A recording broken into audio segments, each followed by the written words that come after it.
সেই রাতটি ছিল অন্য সব রাতের চেয়ে সম্পূর্ণ আলাদা। ঘুমের মধ্যে হযরত খাদিজা রাদিয়াল্লাহু তাআলা আনহা এমন এক আশ্চর্য দৃশ্য দেখলেন যার গভীরতা বুঝতে তিনি নিজেও অক্ষম হয়ে পড়লেন। স্বপ্নে তিনি দেখলেন চারদিকে যেন এক অপূর্ব আলো ছড়িয়ে পড়েছে। আকাশ ছিল একেবারে নির্মল। সেই স্বচ্ছ আকাশের বুকে পূর্ণিমার চাঁদ তার সমস্ত সৌন্দর্য নিয়ে জ্বলজ্বল করছে। চাঁদের আলো এতটাই উজ্জ্বল ছিল যে মনে হচ্ছিল তার আলোয় গোটা পৃথিবী আলোকিত হয়ে গেছে। হঠাৎ করে সেই চাঁদটি যেন আকাশে স্থির থাকল না, ধীরে ধীরে তার নিচের দিকে নেমে আসতে শুরু করল। হযরত খাদিজা রাদিয়াল্লাহু তাআলা আনহা বিস্ময়ে তাকিয়ে রইলেন। এক সময় সেই উজ্জ্বল চাঁদটি এসে তার বুকে আশ্রয় নিল। চাঁদের কোমল আলোয় তার শরীর যেন আলোকিত হয়ে উঠল। তিনি সেই চাঁদটিকে নিজের বুকে জড়িয়ে ধরে এমন এক প্রশান্তি অনুভব করলেন যা ভাষায় প্রকাশ করা সম্ভব নয়। কিন্তু হঠাৎ করেই তার ঘুম ভেঙে গেল। চোখ মেলে কিছুক্ষণ তিনি নীরবে শুয়ে রইলেন। স্বপ্নের প্রতিটি দৃশ্য যেন তখনও তার চোখের সামনে জীবন্ত হয়ে আছে। তিনি ভাবতে লাগলেন, এ কেমন স্বপ্ন, এর অর্থই বা কি? যতই চিন্তা করলেন ততই তার মনে হলো এটি কোনো সাধারণ স্বপ্ন নয়, এর মধ্যে নিশ্চয়ই রয়েছে কোনো বড় ইঙ্গিত, কোনো গভীর রহস্য। কিন্তু সেই রহস্যের অর্থ তিনি নিজে বুঝতে পারলেন না। তাই পরদিন সকালেই তিনি এমন একজন ব্যক্তির কাছে যাওয়ার সিদ্ধান্ত নিলেন যিনি ধর্মীয় জ্ঞান এবং পূর্ববর্তী আসমানি কিতাব সম্পর্কে গভীর জ্ঞান রাখতেন। তিনি তার পিতৃতুল্য আত্মীয় বিশিষ্ট ধর্মীয় পণ্ডিত ওরাকা ইবনে নৌফলের কাছে উপস্থিত হলেন। এরপর আগের রাতের সেই আশ্চর্য স্বপ্নের কথা শুরু থেকে শেষ পর্যন্ত তাকে খুলে বললেন। সবকিছু মনোযোগ দিয়ে শোনার পর ওরাকা ইবনে নৌফল কিছুক্ষণ চুপ করে রইলেন। তারপর তার মুখে ফুটে উঠল বিস্ময় ও আনন্দের ছাপ। তিনি বললেন, বোন, তুমি যে স্বপ্ন দেখেছ এটি কোনো সাধারণ স্বপ্ন নয়, তুমি সত্যিই অত্যন্ত ভাগ্যবতী। এরপর তিনি বললেন, আমি তাওরাত ও ইঞ্জিল কিতাব অধ্যয়ন করে যে জ্ঞান লাভ করেছি তাতে জানতে পেরেছি দুনিয়াতে আখেরি নবী সাল্লাল্লাহু আলাইহি ওয়াসাল্লামের আবির্ভাবের সময় ঘনিয়ে এসেছে। তারপর হযরত খাদিজা রাদিয়াল্লাহু তাআলা আনহার দিকে তাকিয়ে ওরাকা ইবনে নৌফল বললেন, তোমার দেখা এই স্বপ্নের অর্থ অত্যন্ত গভীর। আমার মনে হচ্ছে তুমি সেই আখেরি নবী সাল্লাল্লাহু আলাইহি ওয়াসাল্লামকে স্বামিত্ব বরণ করতে যাচ্ছ। তিনি আরও বললেন, আর নারী পুরুষের মধ্যে তুমি সর্বপ্রথম সেই মহান নবীকে নবী হিসেবে স্বীকার করবে, তার প্রতি ঈমান আনবে এবং তার ধর্ম গ্রহণ করবে। হযরত খাদিজা রাদিয়াল্লাহু তাআলা আনহার মুখে নিজের স্বপ্নের এমন ব্যাখ্যা শুনে হযরত খাদিজা রাদিয়াল্লাহু তাআলা আনহার হৃদয় আনন্দে ভরে উঠল। তিনি খুশি মনে নিজের ঘরে ফিরে গেলেন। তবে সেই দিনের পর থেকে তার অন্তরে একটি অদ্ভুত অনুভূতি জন্ম নিল। ভবিষ্যৎ সম্পর্কে এক অজানা আশা ধীরে ধীরে তার হৃদয়ে জায়গা করে নিল। সেদিন থেকেই হযরত খাদিজা রাদিয়াল্লাহু তাআলা আনহার হৃদয়ের মধ্যে একটি প্রচ্ছন্ন আশা অঙ্কুরিত হল। মহানবী হযরত মুহাম্মদ সাল্লাল্লাহু আলাইহি ওয়াসাল্লামের বিবাহ করার বয়স তখন হয়েছিল এবং তার ব্যবস্থা ও সমাধান করার দায়িত্ব ছিল তার চাচা আবু তালিবের ওপরে। কিন্তু তার অধিক আর্থিক অনটনের জন্য তিনি তা পেরে উঠছিলেন না। মহানবী মুহাম্মদ সাল্লাল্লাহু আলাইহি ওয়াসাল্লাম নিজেও যে চাকরিটি করছিলেন তার উপার্জনও ছিল অত্যন্ত নগণ্য। তাই তার নিজের পক্ষেও খরচপাত্রের যোগান দিয়ে বিবাহ করা সম্ভব ছিল না। আবু তালিব দায়িত্বশীল অভিভাবক হিসেবে ওই ব্যাপারে অত্যন্ত উদ্বিগ্ন এবং বিশেষভাবে চিন্তিত ছিলেন। একদিন তিনি তার ভাতিজাকে কাছে বসিয়ে তার সঙ্গে বিষয়টি খোলাখুলি আলোচনা করলেন। তিনি বললেন, হে মুহাম্মদ, আমি তোমার নিকট খুবই লজ্জিত যে খরচের অভাবের জন্য আমি এখন পর্যন্ত তোমাকে বিবাহ করাতেই পারলাম না, অথচ তোমাকে বিবাহ করানোর জন্য আমি খুবই ইচ্ছুক আছি। আমার মনের একটি খেয়াল জেগেছে যে মিত্র খলিদের কন্যা খাদিজার বিরাট কারবার। তার সেই কারবারে মনে হয় যোগ্য, সৎ, অভিজ্ঞ লোকের দরকার। যদি হয় তবে তুমি সেই পদে উপনীত হতে পারলে বিনিময়ে তোমার কিছু ভালো উপার্জন হতে পারে। তখন তার কিছু কিছু জমা করে তা দিয়ে তোমার বিবাহের ব্যবস্থা করতে হবে। অতএব তোমার কাছে আমার জিজ্ঞাসা এই যে তুমি হযরত খাদিজা রাদিয়াল্লাহু তাআলা আনহার ব্যবসায় নিযুক্ত হতে রাজি আছো কিনা? মহানবী সাল্লাল্লাহু আলাইহি ওয়াসাল্লাম চাচার মুখে এই কথা শুনে তখন নবী সাল্লাল্লাহু আলাইহি ওয়াসাল্লাম বললেন, চাচা যান, আপনি আমার গার্জিয়ান এবং পরম হিতাকাঙ্ক্ষী, অতএব আপনার যে কোনো অভিমতের সাথে আমি ঐক্যমত থাকব, এ বিষয়ে আপনি নিশ্চিন্ত থাকুন। ওদিকে হজরত খাদিজা রাদিয়াল্লাহু তাআলা আনহা যেহেতু মহানবী হজরত মুহাম্মদ সাল্লাল্লাহু আলাইহি ওয়াসাল্লামের প্রজ্ঞা ও যোগ্যতার খবর শুনতে পেয়েছিলেন, তাই এরই মধ্যে হজরত খাদিজা রাদিয়াল্লাহু তাআলা আনহা একদিন মহানবী হজরত মুহাম্মদ সাল্লাল্লাহু আলাইহি ওয়াসাল্লামের নিকটে লোকদের মাধ্যমে তাকে ব্যবসায় নিযুক্ত করার প্রস্তাব প্রেরণ করলেন। মহানবী হজরত মুহাম্মদ সাল্লাল্লাহু আলাইহি ওয়াসাল্লাম এ বিষয়ে নিজের চাচা আবু তালিবের সঙ্গে আলোচনা করে তারপর সেই লোকটিকে জানিয়ে দিলেন যে এই সম্পর্কে তিনি রাজি আছেন। কয়েকদিনের ভিতরে হজরত খাদিজা রাদিয়াল্লাহু তাআলা আনহা অনেক টাকা পয়সা ও ব্যবসার পণ্য দিয়ে মহানবী হজরত মুহাম্মদ সাল্লাল্লাহু আলাইহি ওয়াসাল্লামকে ব্যবসার উপলক্ষে সিরিয়ায় পাঠালেন। মহানবী হজরত মুহাম্মদ সাল্লাল্লাহু আলাইহি ওয়াসাল্লামকে কাজের সাহায্য ও তার সেবা যত্ন করার জন্য তার মাইশেরা নামক একজন বিশ্বস্ত ও সুদক্ষ কৃতবাসকে আর খুজাইমা নামক একজন কর্মদক্ষ আত্মীয়কে তার সাথেই পাঠালেন। তিনি তাদেরকে বলে দিলেন যে তোমরা উভয়ে তার সেবা যত্ন করবে, তার আদেশ ও উপদেশ মেনে চলবে এবং সদা সর্বদা তার সুবিধা এবং অসুবিধার দিকে খেয়াল রাখবে। মহানবী মোহাম্মদ মুস্তফা সাল্লাল্লাহু আলাইহি ওয়াসাল্লাম হজরত খাদিজা রাদিয়াল্লাহু তাআলা আনহার ব্যবসার পণ্য নিয়ে সঙ্গে মাইশেরা ও খুজাইমা সহ একটি ব্যবসার কাফেলার সাথে মিলিত হয়ে সিরিয়ার দিকে রওনা হলেন এবং তারপর যথাসময়ে সিরিয়ার অন্তর্গত অবস্থায় গিয়ে উপনীত হল। একটি স্থানে একটি বিরাট বটগাছের নিচে তাঁবু গাড়লেন। ওই গাছটি বহুদিন ধরে পত্র, পুষ্প ও ফলহীন প্রায় মৃত্যু অবস্থায় দণ্ডায়মান ছিল। কাফেলার লোকজন গাছটির নিচে তাঁবু গাড়ার সময় মহানবী মোহাম্মদ সাল্লাল্লাহু আলাইহি ওয়াসাল্লাম ওই গাছটির একটি শিকড়ের ওপর বসে পড়লেন এবং তারপর বিশ্রাম নিলেন। কিন্তু কি আশ্চর্যের বিষয়, তিনি ওই গাছটির শিকড়ের ওপর বসার সাথে সাথে সেই গাছটি একেবারে সজীব হয়ে উঠল এবং কিছু সময়ের ভিতরেই গাছ থেকে পুষ্প পল্লব উদ্গত হয়ে তা একটি সম্পূর্ণ তরতাজা গাছে পরিণত হল।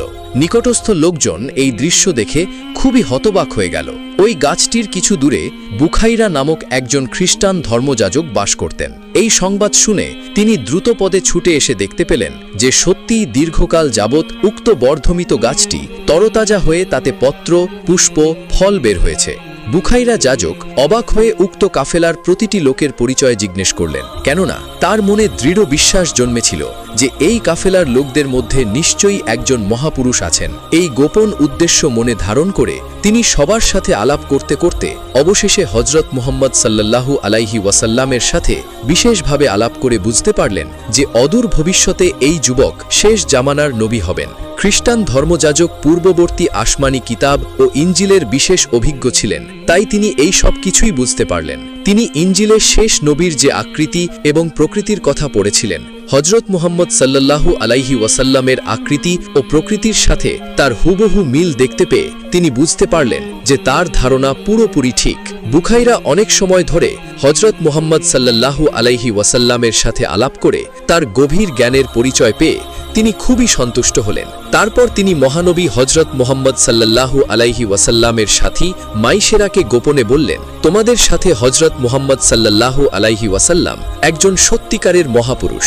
ভবিষ্যতে এই ব্যক্তি হবেন আখেরি শেষ নবী, অর্থাৎ বিশ্বনবী। এদেশের খ্রিস্টান এবং ইহুদিগণ এর পরিচয় পেলে এর প্রাণনাশের চেষ্টা করবে, যেহেতু তারা জানে যে আখেরি নবী সাল্লাল্লাহু আলাইহি ওয়াসাল্লামের আবির্ভাব হলে তাদের প্রত্যেক ধর্ম বাতিল হয়ে তার ওই ধর্ম দুনিয়ার সবখানে ছড়িয়ে পড়বে এবং তার ওই ধর্ম প্রচলিত হবে।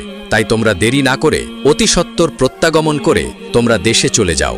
ধর্মযাজক বুখাইরার উপদেশক্রমে মহানবী হজরত মুহাম্মদ সাল্লাল্লাহু আলাইহি ওয়াসাল্লাম উল্লিখিত বর্ষা নগরে দ্বিগুণ লাভে তার সমস্ত মালপত্র বিক্রি করে দেশে রওনা হলেন। ফেরার পথে মাইশেরা ও খুজাইমা লক্ষ্য করল যে মহানবী হজরত মুহাম্মদ সাল্লাল্লাহু আলাইহি ওয়াসাল্লাম যে উটের ওপরে আরোহণ করে রাস্তা চলছেন, ঠিক তার ওপরে একখণ্ড মেঘ ছায়া দিয়ে তার সাথে সাথে অগ্রসর হচ্ছে। মাইশেরা ও খুজাইমা বাড়ি গিয়ে হজরত খাদিজা রাদিয়াল্লাহু তাআলা আনহার কাছে উল্লিখিত গাছের ঘটনা এবং ধর্মযাজক বুখাইরার ভবিষ্যতের কথা এবং তার সাথে পথের মধ্যে হজরত মুহাম্মদ মুস্তফা সাল্লাল্লাহু আলাইহি ওয়াসাল্লামের ওপরে মেঘের ছায়া দেওয়ার কথা সবাই খুলে বলল। হজরত খাদিজা রাদিয়াল্লাহু তাআলা আনহা এসব আশ্চর্য ঘটনার কথা শ্রবণ করে বুঝতে পারলেন যে এই যুবক সত্যি শেষ নবী হবেন। যথাসময় মহানবী হজরত মুহাম্মদ সাল্লাল্লাহু আলাইহি ওয়াসাল্লাম হজরত খাদিজা রাদিয়াল্লাহু তাআলা আনহার নিকটে ব্যবসার হিসাব নিকাশ বুঝিয়ে দিলেন। হজরত খাদিজা রাদিয়াল্লাহু তাআলা আনহা দেখলেন যে দেয়া মূলধনের প্রায় দ্বিগুণ মুনাফা হয়েছে। হজরত খাদিজা রাদিয়াল্লাহু তাআলা আনহা ব্যবসা আরম্ভ করছেন অবধি কোনোবারই তার এত অধিক লাভ হয়নি। এতে খাদিজা রাদিয়াল্লাহু তাআলা আনহা মহানবী হজরত মুহাম্মদ সাল্লাল্লাহু আলাইহি ওয়াসাল্লামের ওপরে এত বেশি সন্তুষ্ট হলেন যে তাকে তিনি তার ন্যায্য পাওনা ব্যতীত আরও অনেক টাকা পয়সা পুরস্কার স্বরূপ দিয়ে দিলেন। হজরত ওয়ারাকা ইবনে নফেলের কাছ থেকে নিজের দেখা পূর্বের সেই স্বপ্নের মর্ম জানার পরে হজরত খাদিজা রাদিয়াল্লাহু তাআলা আনহা মহানবী হজরত মুহাম্মদ সাল্লাল্লাহু আলাইহি ওয়াসাল্লামের উপরে কিনজানি একটা আকর্ষণ বোধ করছিলেন, যদিও তিনি তাকে কোনোদিনই এর পূর্বে দেখেননি। এবার তিনি তাকে দেখে তার কথাবার্তা শ্রবণ করে ও তার আচার ব্যবহার এবং লক্ষণাদি লক্ষ্য করে খাদিজা রাদিয়াল্লাহু তাআলা আনহুর মনে এই সুদৃঢ় ধারণা জন্মেছিল যে মক্কা নগরীতে যদি কারো শেষ নবী হওয়ার যোগ্যতা থেকে থাকে তাহলে তিনি এই মুহাম্মদ ছাড়া নিশ্চয়ই অন্য আর কেউই হবে না। হজরত খাদিজা রাদিয়াল্লাহু তাআলা আনহা নিজে খুব বিদুষী, বিচক্ষণ, বুদ্ধিমতী ও দূরদৃষ্টি সম্পন্ন মহিলা ছিলেন। তাই তিনি হজরত রাসূলে কারীম সাল্লাল্লাহু আলাইহি ওয়াসাল্লামের অপূর্ব সত্যতা, বিশ্বস্ততা, আমানতদারি, বিনয়, নম্রতা এবং তার ব্যক্তিত্ব, সচ্চরিত্রতা এবং ন্যায়নিষ্ঠ এসব দেখে তার উপর অধিকতর আকৃষ্ট হয়ে পড়লেন। তিনি যেন তার উপর কেমন একটা হৃদয়ে টান অনুভব করতে লাগলেন। এ সময় তিনি মনে মনে ভাবছিলেন যে যদি এই ব্যক্তি শেষ নবী হন আর আমি যদি তাকে স্বামীরূপে বরণ করে তার দাসীরূপে স্ত্রী হতে পারি তাহলে আমার মতো ভাগ্যবতী নারী আরবে কেন সারা পৃথিবীতে আর কেউই হতে পারবে না। হজরত মুহাম্মদ সাল্লাল্লাহু আলাইহি ওয়াসাল্লাম পরম নিষ্ঠা ও সত্যতার সাথে হজরত খাদিজা রাদিয়াল্লাহু তাআলা আনহার ব্যবসাক্রান্ত কর্মে সহযোগিতা দিয়ে যেতে লাগলেন। তার প্রত্যেকটি কাজের ভিতর দিয়ে সকল প্রকার গুণ, উন্নত চরিত্র এবং সত্যতা, নিষ্ঠা আর শ্রেষ্ঠ যোগ্যতার পরিচয় পাওয়া যেতে লাগল। হজরত খাদিজা রাদিয়াল্লাহু তাআলা আনহা তার এসব গুণাবলী দেখতে পেয়ে প্রথমেই তার উপর অধিকতর আকৃষ্ট হয়ে পড়লেন। এমনকি তিনি আর বিবাহ করবেন না বলে যে প্রতিজ্ঞা করেছিলেন তা ভুলে গেলেন এবং বিবাহের মাধ্যমে নতুন করে সংসার করবেন বলে হজরত খাদিজা রাদিয়াল্লাহু তাআলা আনহা দৃঢ় সংকল্প করলেন। নাফিসা নামের হজরত খাদিজা রাদিয়াল্লাহু তাআলা আনহার ঘনিষ্ঠ বুদ্ধিমতী পরিচারিকা ছিলেন। হজরত খাদিজা রাদিয়াল্লাহু তাআলা আনহা একদিন তার কাছে নিজের মনের কথা উপস্থাপন করলেন। তার কথা শুনে নাফিসা তাকে বলল, আপনার আর কিছুই বলতে হবে না, আমি এই সব কিছুরই ব্যবস্থা করে দিচ্ছি। তারপর একদিন নাফিসা মহানবী হজরত মুহাম্মদ সাল্লাল্লাহু আলাইহি ওয়াসাল্লামের কাছে উপস্থিত হয়ে প্রথমত ব্যবসা সম্পর্কিত আলাপ আলোচনা করে। তারপর কথায় কথায় হজরত নবী করিম সাল্লাল্লাহু আলাইহি ওয়াসাল্লামকে এখনও তার বিবাহ না করার কারণ জিজ্ঞেস করলেন এবং নাফিসা বললেন, আপনার বয়স তো অনেক হয়েছে, এখন তো বিবাহের বয়স, এখন আপনি কেন বিবাহ করছেন না? নাফিসার কথা শুনে নবী করিম সাল্লাল্লাহু আলাইহি ওয়াসাল্লাম বললেন, আপনি অবশ্যই আমার আর্থিক বিষয়ে অবগত আছেন, আপনাকে আর নতুন করে জানানোর কিছুই নেই। এই উত্তর শুনে নাফিসা বলল, মনে করুন যদি কোনো সুন্দরী, বুদ্ধিমতী এবং বিদুষী এবং বিরাট দানশীলিনী এমন কোনো মহিলা আপনাকে বিবাহ করতে রাজি হয় আর বিবাহ বাবদ আপনার সকল খরচ বহন করতে থাকে, তাহলে কি আপনি এই ধরনের বিবাহ করতে রাজি আছেন? হজরত মুহাম্মদ সাল্লাল্লাহু আলাইহি ওয়াসাল্লাম জিজ্ঞেস করলেন, কে এমন মহিলা যে আমার জন্য এত কিছু করতে প্রস্তুত হবে? রসুলে আকরম সাল্লাল্লাহু আলাইহি ওয়াসাল্লামের এই কথা শুনে তখন নাফিসা বললেন, সেটা তার ভাববার কথা, তা আপনার নয়, আপনি কেবল আপনার মতামতের কথা আমাকে বলুন। তখন হজরত নবী করিম সাল্লাল্লাহু আলাইহি ওয়াসাল্লাম বললেন, এমন মহিলার পরিচয়টা জানতে পারি কি? নাফিসা বলল, মনে করুন যদি সেই মহিলা খুয়াইলিদের কন্যা হজরত খাদিজা রাদিয়াল্লাহু তাআলা আনহা নিজে হন, তাহলে কি আপনি রাজি আছেন? মহানবী হজরত মুহাম্মদ সাল্লাল্লাহু আলাইহি ওয়াসাল্লাম বললেন, এটা তো আমার জন্য পরম সৌভাগ্যের কথা, তবে এই ব্যাপারে আমার চূড়ান্ত মতামত নির্ভর করে আমার চাচা আবু তালিবের ওপর। যেহেতু তিনি আমার মুরব্বী, তাই এই বিষয়ে তার সাথে একটু পরামর্শ এবং আলাপ আলোচনা করে নিতে হবে। নাফিসা বলল, হ্যাঁ, তা তো অবশ্যই, তা তো করাই উচিত। তবে তা আপনার নিজের ব্যাপার বলে আপনার চাচার সাথে এই বিষয়ে আলোচনা করতে আপনার কিছুটা সংকোচ হতে পারে। আপনাকে সে ব্যাপারে অসুবিধায় না ফেলে সেই ভার আমিও নিলাম। আমি আপনার চাচার সাথে এ সম্পর্কে কথা বলি। তখন হজরত রাসূলে আকরম সাল্লাল্লাহু আলাইহি ওয়াসাল্লাম বললেন, তাহলে তো ভালোই হয়। তারপর নাফিসা হজরত খাদিজা রাদিয়াল্লাহু তাআলা আনহার কাছে গিয়ে নিজের সাফল্যের খবর জানিয়ে সমস্ত কথা আনুপূর্বিক তার নিকট বর্ণনা করলেন। তিনি শুনে অত্যন্ত খুশি হলেন। তারপর নাফিসা হজরত খাদিজা রাদিয়াল্লাহু তাআলা আনহার অনুমতিক্রমে আবু তালিবের কাছে উপস্থিত হয়ে তাকে বলল, আপনার ভাতিজা হজরত মোহাম্মদ সাল্লাল্লাহু আলাইহি ওয়াসাল্লামের সাথে হজরত খাদিজা রাদিয়াল্লাহু তাআলা আনহার বিবাহ হতে পারে কি? এ সম্পর্কে আপনার মতামত প্রকাশ করুন। আবু তালিব তার গরিব ভাতিজার বিবাহের ব্যাপারে নিজেই উদ্গ্রীব এবং চেষ্টায় ছিলেন, কিন্তু খাদিজার মতো এত বড় ধনী ব্যক্তি এবং বিদুষী মহিলা যে তার অভাবগ্রস্ত ভাতিজার সাথে বিবাহে রাজি হবেন সেটা তিনি ভাবতেও পারেননি। এইরূপ ঘটনা সাধিত হলে তা যে ভাতিজা মোহাম্মদের জন্য খুবই সৌভাগ্যের ব্যাপার হবে এটা তিনি ভালো করেই জানতেন। তবুও আবু তালিব নাফিসার কাছে নিজের মনের কথা মোটামুটি প্রকাশ করে এমন জবাব দিলেন যে, ভাতিজা মোহাম্মদের সাথে আলোচনা করে তার মতামত না জেনে আমি চূড়ান্ত কথা বলতে পারি না। তবে আমার ব্যক্তিগত মতামত হলো এটা খুবই ভালো প্রস্তাব। নাফিসা বলল, আশা করি তিনি এই ব্যাপারে রাজি হবেন। তবে আপনি তার সাথে পরামর্শ আলাপ আলোচনা করে এই প্রস্তাব মনে ধরলে আশা করি আপনি পাত্রের পক্ষ থেকে প্রস্তাবটি পাত্রীপক্ষের মুরব্বির কাছে উপস্থাপন করবেন, যেহেতু পাত্রপক্ষের তরফ থেকেই প্রস্তাব উপস্থাপন করার নিয়ম রয়েছে। এই কথা বলে তখন নাফিসা তার কাছ থেকে বিদায় নিল। এরপর আবু তালেব খুশি মনে হজরত মুহাম্মদ মুস্তফা সাল্লাল্লাহু আলাইহি ওয়াসাল্লামের সাথে এ বিষয়ে কথাবার্তা বলে স্ত্রীর সিদ্ধান্ত গ্রহণ করলেন। তারপর আবু তালেব হজরত খাদিজা রাদিয়াল্লাহু তাআলা আনহার পক্ষীয় আমর ইবনে আসাদ এবং ওরাকা ইবনে নৌফেলের কাছে হাজির হয়ে প্রস্তাবটি পেশ করলেন। তারা এই প্রস্তাবের কথা শুনে সানন্দে সাধুবাদ জানালেন। আবু তালেব নিজেই খাদিজার পক্ষীয় ওই দুই ব্যক্তির সাথে বিবাহের সকল শর্তাদি এবং দিন তারিখ নির্দিষ্ট করে ফেললেন। এ সময় মহানবী হজরত মুহাম্মদ মুস্তাফা সাল্লাল্লাহু আলাইহি ওয়াসাল্লামের বয়স ছিল 25 বছর এবং হজরত খাদিজা রাদিয়াল্লাহু তাআলা আনহার বয়স ছিল 40 বছর। পাত্র ও পাত্রীর এই বয়স সম্পর্কে আবু তালেব যে চিন্তা করেননি তা নয়, কিন্তু হজরত খাদিজা রাদিয়াল্লাহু তাআলা আনহার মতো সর্বগুণ সম্পন্ন এবং সুন্দরী ও দানশীল এরকম মেয়ে আর পাওয়া যাবে না। তাই বিবাহের বেলায় এরকম সামান্য একটি কারণ মোটেই ধরার নয়। মহাবিজ্ঞ আবু তালেব তা ভালো করেই জানতেন। বিবাহের তারিখ ঠিক হয়েছিল 10 রাবিউল আওয়াল।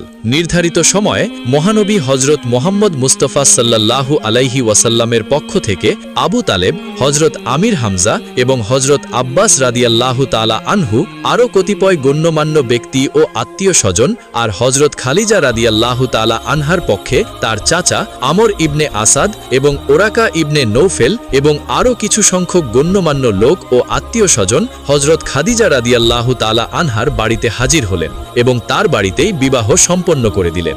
বিবাহ অনুষ্ঠানে মহানবী হযরত মুহাম্মদ সাল্লাল্লাহু আলাইহি ওয়াসাল্লাম এর চাচা এবং অভিভাবক আবু তালিব উঠে দাঁড়িয়ে একটি সংক্ষিপ্ত ভাষণ দিলেন। তিনি উপস্থিত ব্যক্তিদেরকে লক্ষ্য করে বললেন, সকল প্রশংসা সেই মহান আল্লাহ পাক রব্বুল আলামিনের, যিনি আমাদের মহামান্য নবী হজরত ইব্রাহিম আলাইহিসসালামের বংশে জন্মগ্রহণ করার সৌভাগ্য দান করেছেন আর কাবাঘর রক্ষণাবেক্ষণের সৌভাগ্য দান করেছেন এবং সম্মানিত করেছেন। তারপর আমি আপনাদেরকে বলতে চাই যে আমার ভাতিজা হজরত মুহাম্মদ সাল্লাল্লাহু আলাইহি ওয়াসাল্লাম অর্থের দিক দিয়ে নিঃস্ব হলেও সে সর্বগুণে গুণান্বিত যুবক। তখন আবু তালিব আরও বললেন, এ কথা আমি খুব গর্বের সাথে উচ্চারণ করছি। আমার দৃঢ় বিশ্বাস যে আরবের প্রতিটি লোকই আমার কথা সমর্থন করবে। আর আমার বধূমাতা খাদিজা পরম সুন্দরী, যথেষ্ট বিদুষী এবং অতুলনীয়, এবং তিনি অনেক ধন সম্পদের মালিক হয়েও যে আমার নিরক্ষর ও নিঃস্ব ভাতিজা হজরত মুহাম্মদ সাল্লাল্লাহু আলাইহি ওয়াসাল্লামকে স্বামী হিসাবে বরণ করতে রাজি হয়েছেন, তাতে তার সূক্ষ্ম জ্ঞান ও বিচক্ষণতার পরিচয় পাওয়া যাচ্ছে। সেই বুদ্ধিমান মহিলার পরিচয় প্রদান করে আমাদের প্রশংসাই করেছেন। সবশেষে আমি সর্বান্তকরণে এই সদ্য শুভ নবদাম্পত্যের দাম্পত্য ও পারিবারিক জীবনে স্থায়ী সুখ শান্তি কামনা করেই আমার বক্তব্য শেষ করছি। আবু তালিব এই বলে ভাষণ প্রদান করেন। তারপর হজরত খাদিজা রাদিয়াল্লাহু তাআলা আনহার পক্ষ থেকে পিতৃতুল্য পুত্র ওয়ারাকা ইবনে নৌফেল দাঁড়িয়ে উপস্থিত জনতাকে লক্ষ্য করে তিনিও একটি ভাষণ প্রদান করলেন। তিনি বললেন, অনেক প্রশংসা সেই আল্লাহর, যিনি আমাদেরকে সমগ্র আরবের মধ্যে শ্রেষ্ঠ সন্তানের অধিকারী করেছেন। বংশ গৌরবে হজরত মুহাম্মদ সাল্লাল্লাহু আলাইহি ওয়াসাল্লাম, খাদিজা রাদিয়াল্লাহু তাআলা আনহা কেউ কারো চেয়ে কম নয়। তাদের উভয়ের পূর্বপুরুষ কয়েক ধাপ এগিয়ে একই ব্যক্তি ছিলেন। আজ আবার দুটি বংশের মধ্যে নতুন সম্পর্ক গড়ে উঠল। আমারও দৃঢ় বিশ্বাস এই যে এই বিবাহে সম্মতি দান করে আমরা কেউই ভুল করিনি, বরং উভয় পক্ষই সাফল্য অর্জন করেছি এবং লাভবান হয়েছি। আমাদের বংশ গৌরবের চেয়ে হাশিমিদের বংশ মর্যাদা অনেক ঊর্ধ্বে, তা স্বীকার করতে আমাদের কোনো দ্বিধাদ্বন্দ্ব নেই। সেই হিসেবে খাদিজা রাদিয়াল্লাহু তাআলা আনহা মহানবী হজরত মুহাম্মদ সাল্লাল্লাহু আলাইহি ওয়াসাল্লামকে স্বামিত্বে বরণ করে যে আমাদের সম্মান বৃদ্ধি করেছেন তা নয়, বরং সে অত্যন্ত বুদ্ধিমত্তার পরিচয় দিয়েছেন। কেননা হজরত মুহাম্মদ মুস্তাফা সাল্লাল্লাহু আলাইহি ওয়াসাল্লামের মতো জ্ঞানী, সৎচরিত্র এবং সত্যবাদী যুবক সারা আরবে যে আর দ্বিতীয় কেউ নেই, তা আরবের প্রতিটি লোকই এক বাক্যে স্বীকার করবে। তিনি আরও বললেন, উপস্থিত পুরুষ ভদ্র মহাদয়গণ, আমি আপনাদের সবার সম্মুখে মহানবী হজরত মুহাম্মদ সাল্লাল্লাহু আলাইহি ওয়াসাল্লাম ইবনে আবদুল্লার হাতে খাদিজা বিনতে খুয়াইলিদকে শুভ পরিণয় সূত্রে আবদ্ধ করে দিলাম। আমি মহান আল্লাহ পাকের দরবারে দোয়া জানাচ্ছি যে আমাদের এই পাত্রপাত্রী নির্বাচন সার্থক হোক, আর এই নবদম্পত্যের জীবন সার্থক ও শান্তি সুখে ধন্য হয়ে উঠুক। মহানবী হজরত মুহাম্মদ সাল্লাল্লাহু আলাইহি ওয়াসাল্লামের সাথে হজরত খাদিজা রাদিয়াল্লাহু তাআলা আনহার এই বিবাহের ফলাফল সত্যি সত্যি মধুর এবং শান্তিময় হয়েছিল। দাম্পত্য জীবনে তাদের মতো সুখী দাম্পত্য পৃথিবীতে আর অন্য কেউই হয়নি। বিবাহের পর হজরত খাদিজা রাদিয়াল্লাহু তাআলা আনহা আবু তালিবকে এত অধিক পরিমাণে আর্থিক সাহায্য দান করেছিলেন যে তা দিয়ে ব্যবসা বাণিজ্য করে তিনি পরবর্তী জীবন অত্যন্ত সুখে এবং স্বাচ্ছন্দ্যে অতিবাহিত করেছিলেন। বিবাহের পর হজরত খাদিজা রাদিয়াল্লাহু তাআলা আনহা তার প্রচুর ধন সম্পত্তির সমস্তই স্বামী হজরত মুহাম্মদ সাল্লাল্লাহু আলাইহি ওয়াসাল্লামের হাতে তুলে দিলেন এবং খাদিজা রাদিয়াল্লাহু তাআলা আনহা আরও বললেন, আমার এই অর্থ সম্পদের একমাত্র মালিক হচ্ছেন আপনি এই ধন সম্পদ এখন যেমন করে ইচ্ছা ব্যবহার ও খরচ করতে পারেন। মহানবী হজরত মুহাম্মদ সাল্লাল্লাহু আলাইহি ওয়াসাল্লাম কোনোদিনই এই ধন সম্পদের প্রতি আকৃষ্ট ছিলেন না। তিনি যে উদ্দেশ্য সাধন করতে দুনিয়ায় এসেছিলেন, ধন সম্পদ তার অন্তরায়। সুতরাং তিনি স্ত্রী হজরত খাদিজাতুল কুবরা রাদিয়াল্লাহু তাআলা আনহার ধন সম্পদ দুই হাতে গরিব দুঃখীদের মাঝে বিতরণ করে দিলেন। হজরত খাদিজাতুল কুবরা রাদিয়াল্লাহু তাআলা আনহা এতে কোনো রকম অসন্তোষ প্রকাশ করেননি, বরং তিনি খুবই খুশি হলেন। মহানবী হজরত মুহাম্মদ সাল্লাল্লাহু আলাইহি ওয়াসাল্লাম এবং তার স্ত্রী হজরত খাদিজাতুল কুবরা রাদিয়াল্লাহু তাআলা আনহার পারিবারিক জীবনে কোনোদিন সামান্যমাত্র মনোমালিন্য কিংবা কলহের সৃষ্টি হয়নি। চিরসুখ ও অনাবিল শান্তির মধ্যে অতিবাহিত হয়েছিল তাদের পারিবারিক জীবন। প্রিয় দর্শক, এটাই ছিল হজরত মুহাম্মদ সাল্লাল্লাহু আলাইহি ওয়াসাল্লামের সাথে হজরত খাদিজা রাদিয়াল্লাহু তাআলা আনহার বিবাহের ঘটনা। এই ঘটনাটি যদি আপনাদের কাছে ভালো লেগে থাকে তাহলে অবশ্যই ভিডিওটিতে একটি লাইক দিয়ে আমাদের এই চ্যানেলটি সাবস্ক্রাইব করে দিবেন। আপনাদের মূল্যবান মতামত জানানোর জন্য অবশ্যই আমাদেরকে কমেন্ট করে জানিয়ে দিবেন। দেখা হচ্ছে পরবর্তী ভিডিওতে। সে পর্যন্ত আল্লাহ পাক রব্বুল আলামিন আপনাদের সকলকে ভালো রাখুন, সুস্থ থাকুন। আল্লাহ হাফেজ।